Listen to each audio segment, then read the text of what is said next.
Good morning, folks. Welcome, welcome, and arise, my brothers and sisters in Israel. I know the next book in our sequence would have been Ruth, but I forgot the first parts of Judges. I just started somewhere towards the early part. I opened it towards Gideon's story. So I'm going to back up, and we're going to cover some of these books that were missed. And here goes the light overhead. Sorry about that. Someday I'll get better studio lighting, I'm sure of that. I don't know when that'll happen, but who knows? Maybe the sun will flare up before that and destroy electricity for this section of the world. Who knows? Or maybe our keepers will see fit to go ahead and hit us with an EMP and blame it on the sun as well. Who knows? Or maybe they'll just flat out nuke us, which is what seems like they want to do to us. I know that they do want to destroy us, and they're worried that we're waking up to them so quickly. They're worried that we're in the Weimar stage. We are just before the inflation hits, the real inflation. And what happened during the Weimar Republic was you had about every sexual perversion possible in Berlin. And the people rose up, and they had a leader who actually had some wholesome, healthy values for them and rescued them. And I don't know if he went overboard or if the people that were handling him decided they were going to do what they did. I'm pretty sure that's what happened. As I've talked to you right now, I'm pretty sure that Hitler started off quite good, and I'm pretty sure his handlers basically took over for him and did some horrible stuff later on. I don't think it was anywhere near as horrible as what the charges were. I think that the sociopaths leveled false charges, framed him up, framed up a lot of the Germans. I do believe that their goal was to destroy Germany, because they are trying to take the place of God. They're Satan's children, and they want to follow what their father would do. Their father would like to place himself above Yahweh. So that's what they've been doing. And so they decided they had to go after the German people in order to pull off their identity theft, their fraud. And it's sad because they have gotten away with it to a very large extent. The world has been deceived by them. They now rule the world today. Their beast system is in full fruition. So we covered that in a previous video. If you need to be reminded, you start reading the book of Daniel and then go to 2 Esdras chapter 11 in particular. That's the continuation of the beast system. So let's do some reading today. Let's cover Judges. We'll start from 1. We'll just go as far as we can on this. A lot of names in here I've never pronounced out loud before in my life, so bear with me. Now after the death of Joshua, it came to pass that the children of Israel asked Yahweh, saying, Who shall go up for us against the Canaanites first, to fight against them? And Yahweh said, Judah shall go up. Behold, I have delivered the land into his hand. And Judah said to Simeon his brother, Come up with me into my lot, that we may fight against the Canaanites, and I likewise will go with you into your lot. So Simeon went with him. And Judah went up, and Yahweh delivered the Canaanites and the Perizzites into their hand, and they slew them in Bezek 10,000 men. And they found Adonibezek in Bezek, and they fought against him, and they slew the Canaanites and the Perizzites. But Adonibezek fled, and they pursued after him and caught him, and cut off his thumbs and his great toes.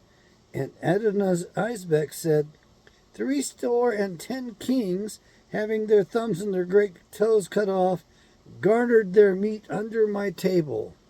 As I have done, so God has repaid me.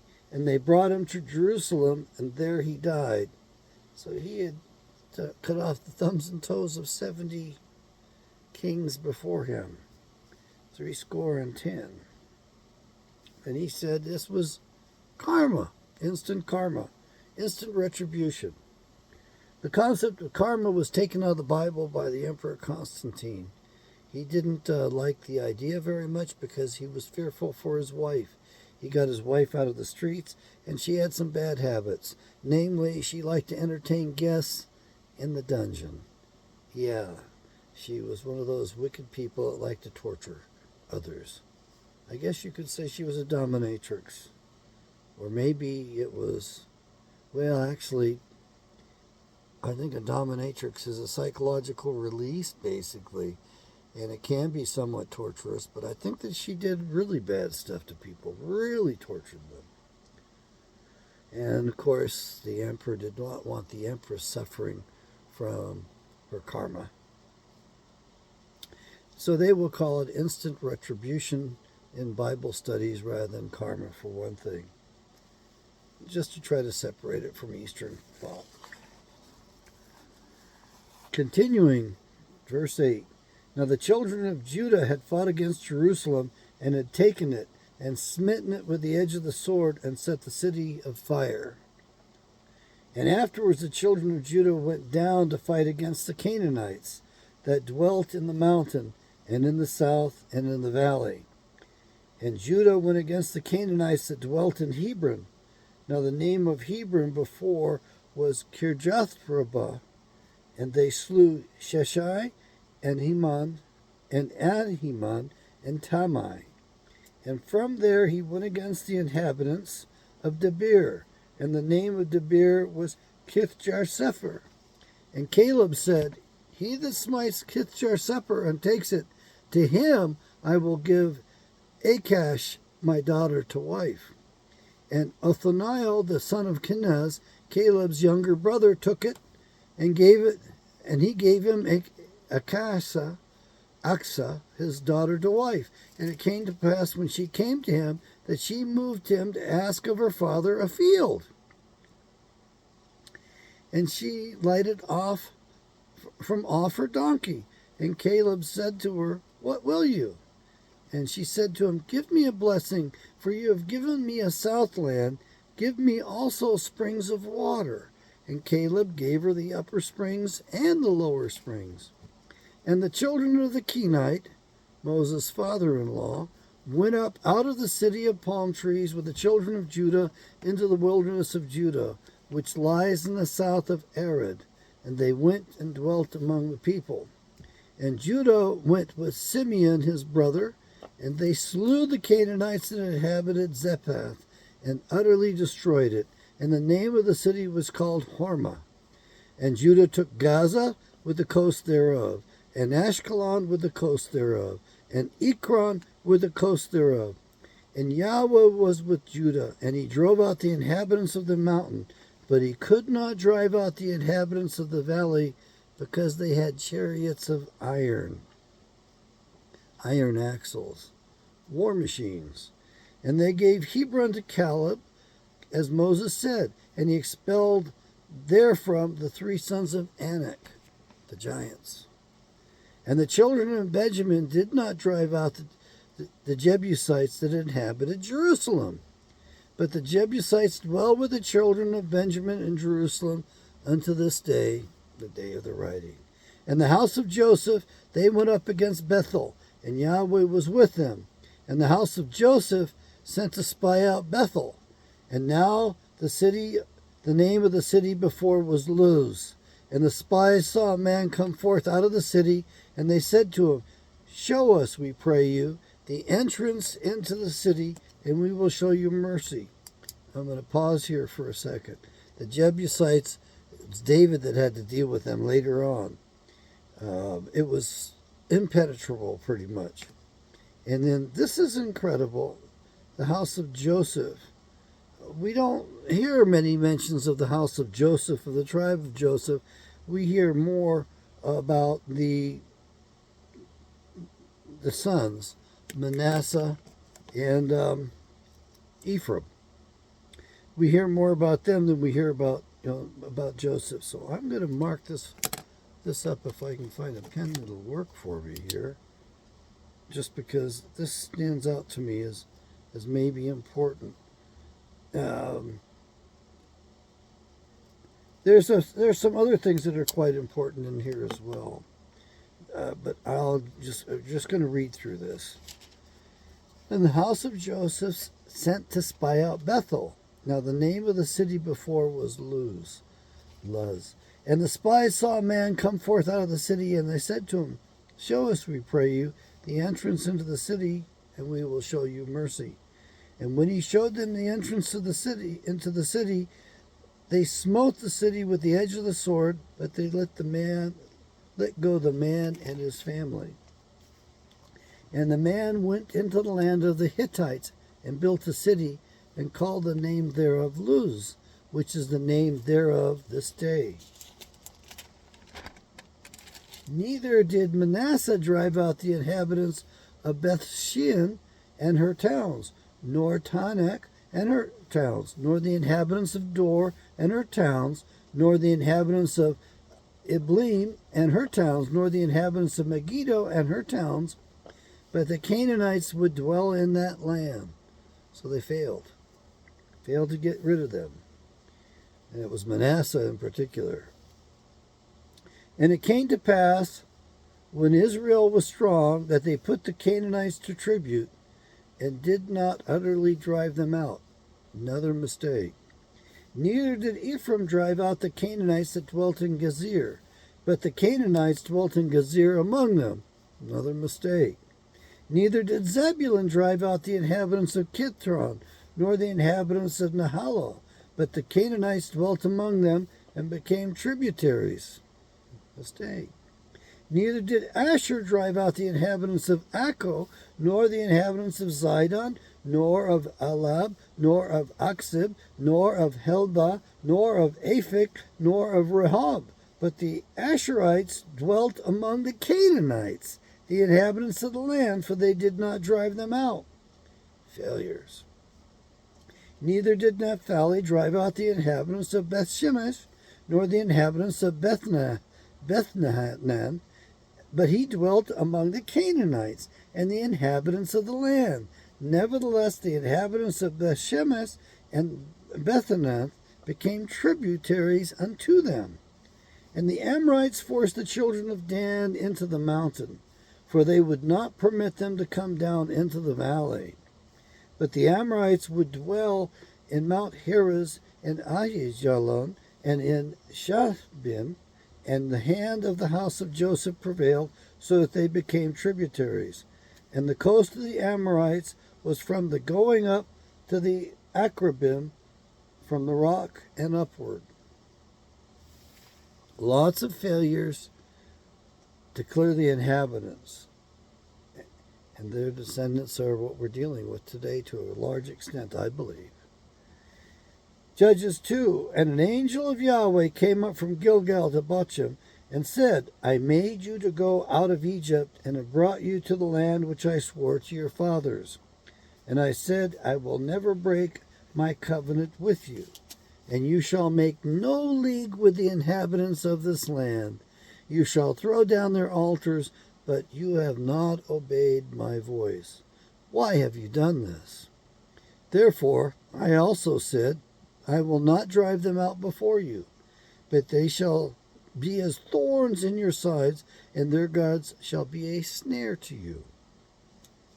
And it came to pass, when the angel of Yahweh spoke these words to the children of Israel, that the people lifted up their voice and wept.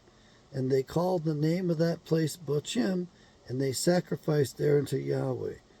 Whenever you see the phrase, the angel of Yahweh, a lot of people think that that was a premonition of Yahshua, that he shows up there. Don't know. Just be open to it. And so we know that the angel of Yahweh is a peculiar, special angel. And when Joshua had let the people go, the children of Israel went every man to his inheritance to possess the land. And the people served Yahweh all the days of Joshua and all the days of the elders that outlived Joshua, who had seen all the great works of Yahweh that he did for Israel. And Joshua, the son of Nun, the servant of Yahweh, died, being 110 years old. And they buried him in the border of his inheritance in Timnath-heres, in the mount of Ephraim, on the north side of the hill Gash. And also all that generation were gathered to their fathers, and there arose another generation after them which knew not Yahweh, nor yet the works which he had done for Israel. And the children of Israel did evil in the sight of Yahweh, and served Balaam. And they forsook Yahweh, God of their fathers, which brought them out of the land of Egypt, and followed other gods, of the gods of the people that were round about them, and bowed themselves to them, and provoked Yahweh to anger. And they forsook Yahweh, and served Baal and Ashtaroth. And the anger of Yahweh was hot against Israel, and he delivered them into the hands of spoilers that spoiled them. And he sold them into the hands of their enemies round about, so that they could not any longer stand before their enemies. Whenever they went out, the hand of Yahweh was against them for evil, as Yahweh had said, and as Yahweh had sworn to them, and they were greatly distressed. Nevertheless, Yahweh raised up judges, which delivered them out of the hand of those that spoiled them. And yet they would not listen to their judges, but they went a-whoring after other gods, and bowed themselves to them. They turned quickly out of the way which their fathers walked in, obeying the commandments of Yahweh, but they did not so. And when Yahweh raised up judges, then Yahweh was with the judge, and delivered them out of the hand of their enemies all the days of the judge. For it repented Yahweh because of their groanings, by reason of them that oppressed them and vexed them. And it came to pass, when the judge was dead, that they returned and corrupted themselves more than their fathers, in following other gods to serve them, and to bow down to them. And they ceased not from their own doings, nor from their stubborn way. And the anger of Yahweh was hot against Israel, and he said, Because that this people has transgressed my covenant, which I commanded their fathers, and have not listened to my voice, I also will not henceforth drive out any from before them of the nations which Joshua left when he died, that through them I may prove Israel, whether they will keep the way of Yahweh to walk therein, as their fathers did keep it, or not. Therefore Yahweh left those nations, without driving them out hastily, neither delivered he them into the hand of Joshua. Continuing chapter 3. Now these are the nations which Yahweh left to prove Israel by them, even as many of Israel had not known all the wars of Canaan. Only that the generations of the children of Israel might know, to teach them war, at the least such as before knew nothing thereof. Namely, 5 lords of the Philistines, and all the Canaanites, and the Sidonians, and the Hivites that dwelt in Mount Lebanon, from Mount Baal-Hermon to the entering in of Hamath. And they were to prove Israel by them, to know whether they would listen to the commandments of Yahweh, which he commanded their fathers by the hand of Moses. And the children of Israel dwelt among the Canaanites, Hittites, Amorites, and Perizzites, and Hivites, and Jebusites. And they took their daughters to be their wives, and gave their daughters to their sons, and served their gods. And the children of Israel did evil in the sight of Yahweh, and forgot Yahweh, and served Balaam and the groves. Therefore the anger of Yahweh was hot against Israel, and he sold them into the hand of Cushan-Rishathaim. Oh my Lord, this is a long one.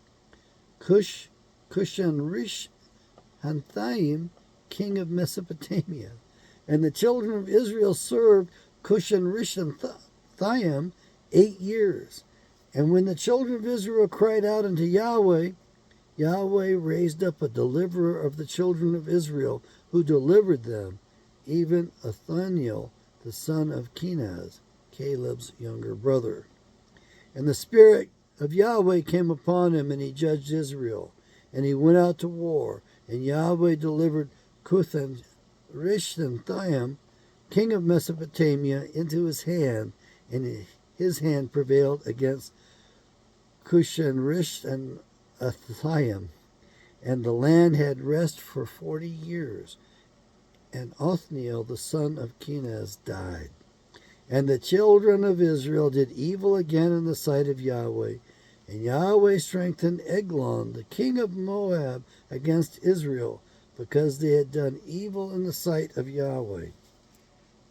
And he gathered to him the children of Ammon and Amalek, giants, and went and smote Israel, and possessed the city of palm trees.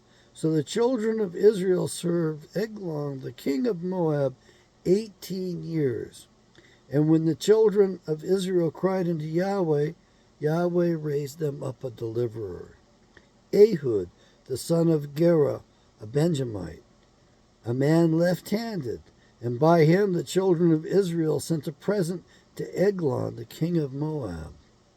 And Ehud made him a dagger which had 2 edges, of a cubit length, so about 18 inches. Nice short sword.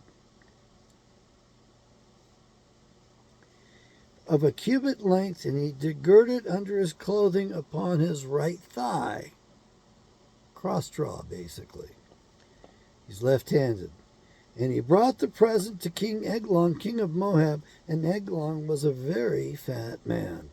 And when he had finished offering the present, he sent away the people that bore the present. But he himself turned again from the quarries that were by Gilgal, and said, I have a secret errand unto you, O king. Who said, Keep silent. And all that stood by him went out from him. And Ehud came to him, and he was sitting in a summer parlor, which he had for himself alone. And Ehud said, I have a message from God unto you. And he arose out of his seat. And Ehud put forth his left hand, and took the dagger from his right thigh, and thrust it into his belly. And the handle also went in after the blade, and the fat closed upon the blade, so that he could not draw the dagger out of his belly. And the dirt came out. Then Ehud went forth through the porch, and shut the doors of the parlor upon him, and locked them. When he had gone out, his servants came, and when they saw that, behold, the doors of the parlor were locked, they said, Surely he covers his feet in the summer chamber. And they tarried till they were ashamed, and behold, he opened not the doors of the parlor. Therefore they took a key and opened them, and behold, their lord was fallen down dead on the earth. And Ehud escaped while they tarried, and passed beyond the quarries, and escaped to Sereth. And it came to pass, when he had come, that he blew a trumpet in the mount of Ephraim, and the children of Israel went down with him from the mount, and he before them. And he said to them, Follow after me, for Yahweh has delivered your enemies, the Moabites, into your hand. And they went down after him, and took the fjords of the Jordan toward Moab, and permitted not a man to cross over. And they slew of Moab at that time about 10,000 men, all stout and all men of valor, and there escaped not a man. So Moab was subdued that day under the hand of Israel, and the land had rest 80 years. And after him was Shamgar the son of Anath, which slew of the Philistines 600 men with an ox goad, and he also delivered Israel. Judges 4. And the children of Israel did evil in the sight of Yahweh when Ehud was dead. And Yahweh sold them into the hand of Jabin, king of Canaan, that reigned in Hazor, the captain of whose host was Sisera, which dwelt in Harosheth of the Gentiles. First time I've seen Gentile show up in this book. I think that's important. It's a special word. What's a Latin word doing in the Hebrew Bible? And the children of Israel cried unto Yahweh, for he had 900 chariots of iron, and 20 years he mightily oppressed the children of Israel. And Deborah, a prophetess, the wife of Lepidoth, she judged Israel at that time. And she dwelt under the palm tree of Deborah between Ramah and Bethel and Mount Ephraim. And the children of Israel came up to her for judgment. And she sent and called Barak, the son of Barak, Barak, the son of Abinoam, out of Kadesh Naphtali, and said to him, Has not Yahweh, God of Israel, commanded, saying, Go and draw toward Mount Tabor, and take with you 10,000 men of the children of Naphtali and of the children of Zebulun?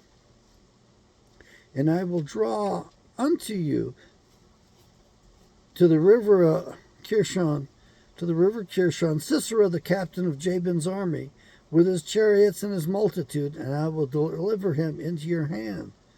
And Barak, which means basically lightning sword or glittering sword or double-edged sword. It's first mentioned, I believe it's Deuteronomy 31:42, when Yahweh says, I will use my Barak against those who hate me, or as a reward for my enemies. And Barak said to her, verse 8 continuing, If you will go with me, then I will go. But if you will not go with me, then I will not go. And she said, I will surely go with you, notwithstanding the journey that you take shall not be for your honor. For Yahweh shall sell Sisera into the hand of a woman. And Deborah arose and went with Barak to Kadesh. And Barak called Zebulun and Naphtali to Kadesh, and he went up with 10,000 men at his feet, and Deborah went up with him. Now Heber the Kenite, which was of the children of Hobab, the father-in-law of Moses, had severed himself from the Kenites, and pitched his tent unto the plain of Zenaim, which is by Kadesh. And they showed Sisera that Barak, the son of Abinoam, had gone up to Mount Tabor.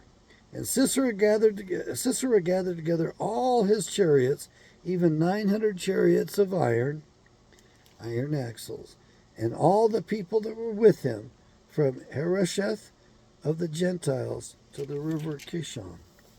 And Deborah said to Barak, Up, for this is the day in which Yahweh has delivered Sisera into your hand. Has not Yahweh gone out before you? So Barak went down from Mount Tabor, and 10,000 men after him.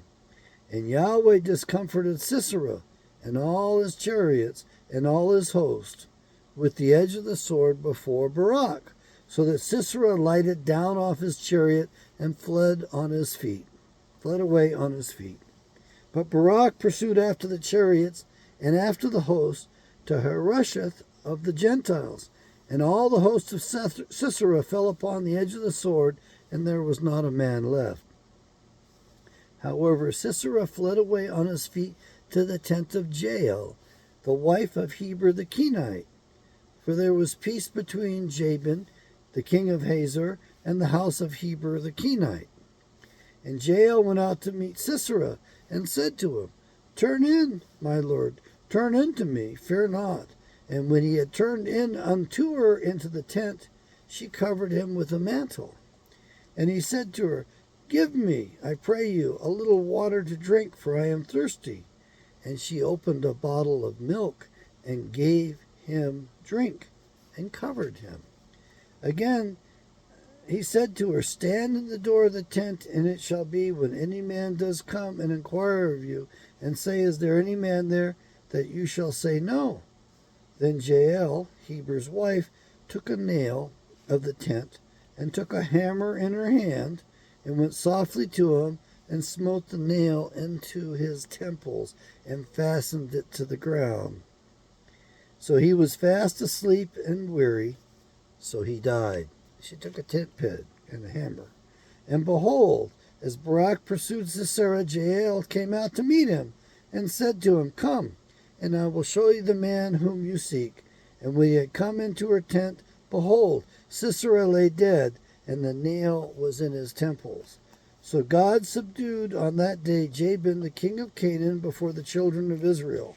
And the hand of the children of Israel prospered and prevailed against Jabin the king of Canaan, until they destroyed Jabin king of Canaan. Judges 5. Then sang Deborah and Barak the son of Abinoam on that day, saying, Praise you, Yahweh, for the avenging of Israel, when the people willingly offered themselves. Hear, O you kings, give ear, O you princes. I, even I, will sing unto Yahweh. I will sing praise to Yahweh, God of Israel. Yahweh, when you went out of Seir, when you marched out of the field of Edom, the earth trembled, and the heavens dropped. The clouds also dropped water. The mountains melted before Yahweh, even that Sinai from before Yahweh God of Israel. In the days of Shamgar, the son of Anath, in the days of Jael, the highways were unoccupied, and travelers walked through byways. And the inhabitants of the villages ceased, and they ceased in Israel, until that I, Deborah, arose, and I arose a mother in Israel. They chose new gods. Then there was war in the gates. Was there a shield or spear seen among 40,000 in Israel? My heart is toward the governors of Israel, that offered themselves willingly among the people. Bless you, Yahweh. Speak, that you that ride on white donkeys, you that sit in judgment and walk by the way. They that are delivered from the noise of the archers in the places of drawing water, there shall they rehearse the righteous acts of Yahweh, even the righteous acts toward the inhabitants of his villages in Israel. Then shall the people of Yahweh go down to the gates. Awake, awake, Deborah, awake, awake, utter a song. Arise, Barak, and lead your captivity captive, you son of Abinoam. Then he made him that remains have dominion over the nobles among the peoples. Yahweh made me have dominion over the mighty. Out of Ephraim there was a root of them against Amalek. After you, Benjamin, among your people, out of Machir came down governors, and out of Zebulun they that handle the pen of the writer. And the princes of Issachar were with Deborah, even Issachar and also Barak. He was sent on foot into the valley, for the divisions of Reuben there were great thoughts of heart. Why stayed you among the sheepfolds to hear the bleatings of the flocks? For the divisions of Reuben there were great searchings of heart. Gilead stayed beyond the Jordan, and why did Dan remain in ships? Asher continued on the seashore and stayed in his landings. Zebulun and Naphtali were a people that jeopardized their lives unto the death in the high places of the field. The kings came out and fought. Then fought the kings of Canaan in Tanakh by the waters of Megiddo, and they took no gain of money. They fought from heaven. The stars in their courses fought against Sisera. The river of Kishon swept them away, that ancient river, the river Kishon. O my soul, you have trodden down strength. Then were the horse hooves broken by the means of the prancings, and the prancings of their mighty ones. Curse you, Meroz, said the angel of Yahweh. Curse you bitterly, the inhabitants thereof, because they came not to help Yahweh, to the help of Yahweh against the mighty. Blessed above all women shall Jael, the wife of Heber the Kenite, be. Blessed shall she be above all women in the tent. He asked water, and she gave him milk. She brought forth butter in a lordly dish. She put her hand to the nail, and her right hand to the workman's hammer. And with the hammer she smote Sisera. She smote off his head when she had pierced and stricken through his temples. At her feet he bowed. He fell. He lay down. At her feet he bowed. He fell. Where he bowed, there he fell down dead. The mother of Sisera looked out of a window and cried through the lattice, Why is he so long in coming? Why tarry the wheels of his chariots? Her wise lady answered her, Yes. She returned answer to herself. Have they not found? Have they not divided the prey? To every man a damsel or two? To Sisera a prey of diverse colors? A prey of diverse colors of needlework? Of diverse colors of needlework on both sides? Fit for the necks of them that take the spoil? So let all your enemies perish, O Yahweh, but let them that love him be as the sun when he goes forth in his might. And the land had rest 40 years.